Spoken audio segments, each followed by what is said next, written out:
two proofs of the Riemann hypothesis, now to be known as Riemann's Zeta Lemma. We begin with a trivial proof of Legendre's prime number distribution conjecture. The space between successive squares is trivially 2 times n plus 1. The largest gap in this region is less than twice n minus 1, so we are guaranteed at least 2 prime numbers between successive numbers squared.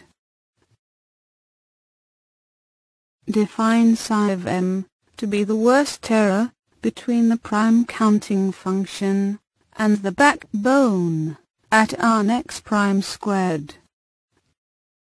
In 1901, von Koch proved the following on the condition of the Riemann hypothesis being true: that at this point the worst the error between the backbone and the prime counting function could be was of order the prime times the log of the prime. This was a worst case.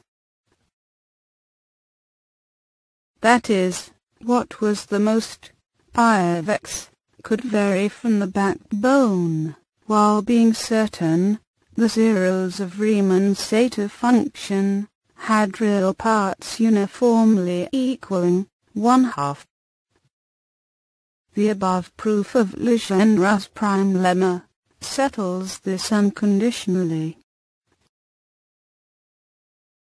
The S-model has a local PMF at each iteration, and this forms a distribution about the local mean, the backbone.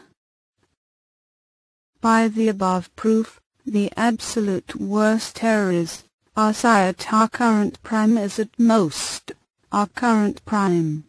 That is, the absolute worst error at x squared is x. That is, we proved Riemann's lemma by not examining the zeros of the zeta.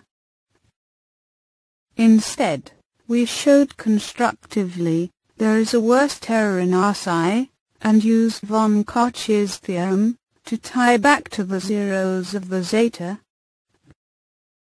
Not only is this result better than the worst case supposed by von Koch, but we all show the limits are even tighter.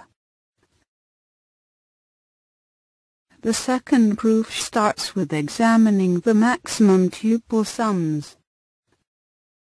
Since the gap sets are periodic, imagine a set of rays passing through each point and all its periodic cousins.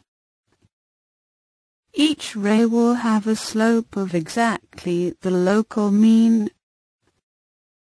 We need to find the rays with the greatest distance from the backbone.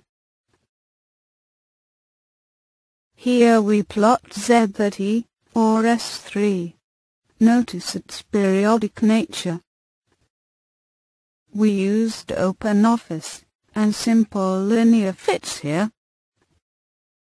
Even though our fit is simple, notice the worst ranges are nearly symmetric.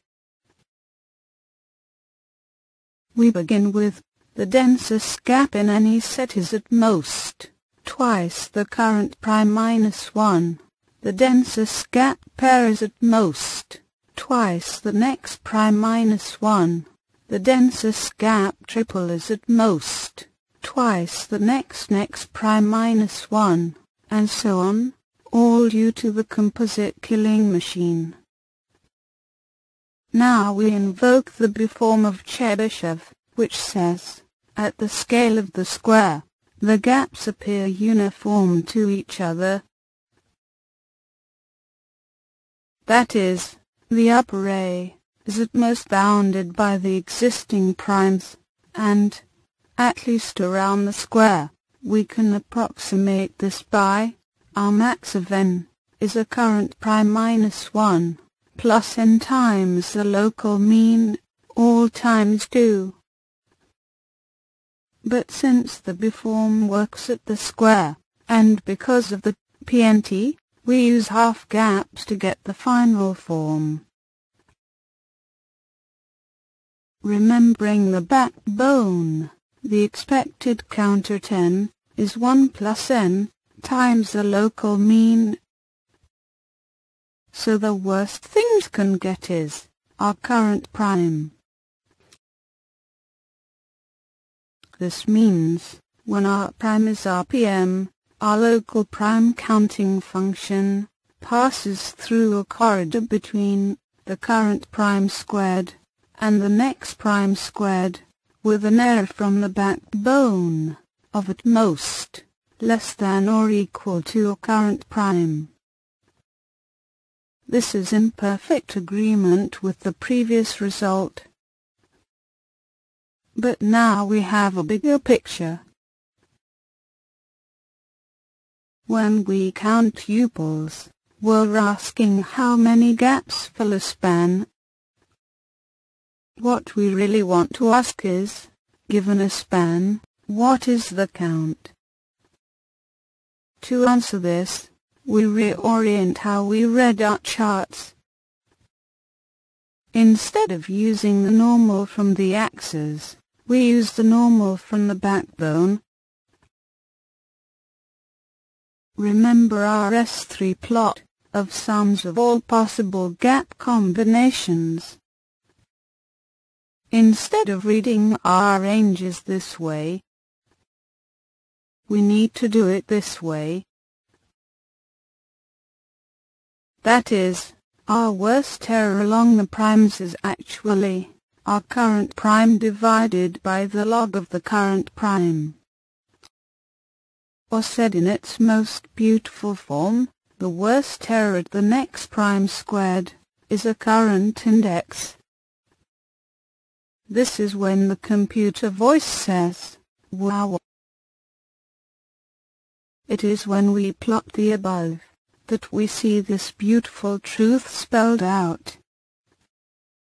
What follows is the plot of normalized psi, that is everything divided by the current index.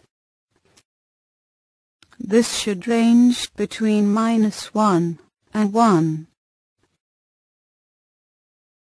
Here is our first 35,000 points. Notice it stays exactly in our expected bound, and strangely oscillates between 0 and -1, averaging -1/2. Also notice the variation begins extremely noisy, and seems to calm down. From index 35 to 70,000, it stays about -1/2, and seems to become smoother.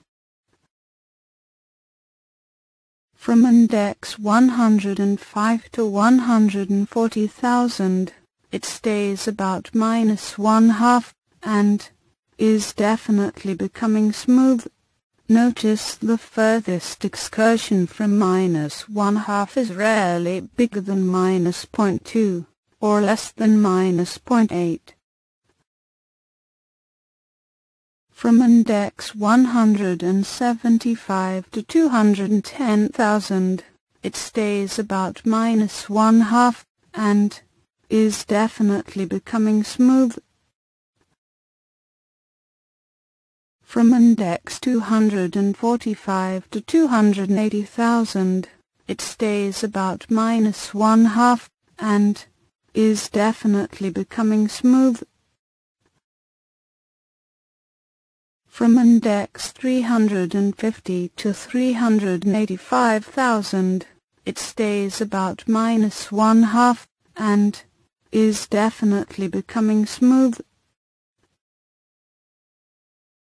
Notice, though we mention the index, we are actually talking about ranges of the next prime at that index squared. Meaning, we actually probe through 3 times 10 to the 13. we have some additional insights into the smoothing behavior which we'll discuss in advanced lectures. For more information, please see our advanced lectures, or Google multiplication modulo n along the primorials, with its differences and variations, applied to the study of the distributions of prime number gaps.